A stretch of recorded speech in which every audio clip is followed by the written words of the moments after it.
قال النبي صلى الله عليه وسلم كلكم راع وكلكم مسؤول عن رعيته او كما قال علیہ الصلوۃ والسلام۔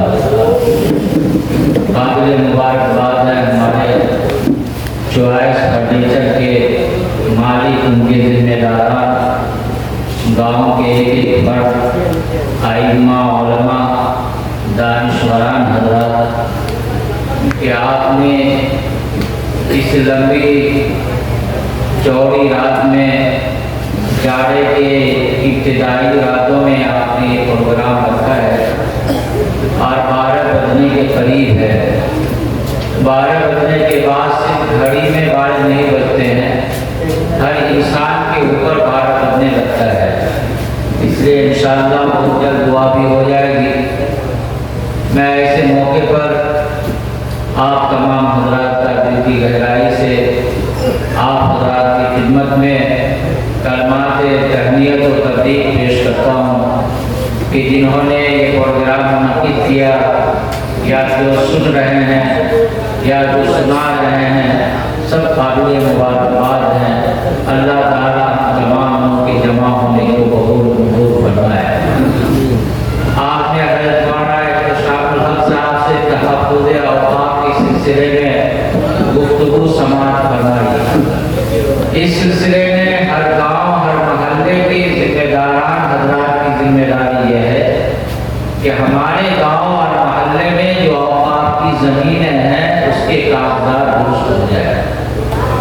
اگر ہماری مسجدیں ہیں، ہماری عیدگاہیں ہیں، قبرستان ہے، یا امام بارے ہو، یا مدرسہ یا مکتب کی زمینیں ہوں، اگر اس کے کاغذات درست نہ ہو تو اس کے کاغذات درست ہو جانا چاہیے۔ اس پروگرام سے اور حضرت مولانا احتشام الحق صاحب کی تقریر کا خلاصہ یہ ہے کہ وقت آنے سے پہلے ہم کو اپنی تیاری کر لینی چاہیے۔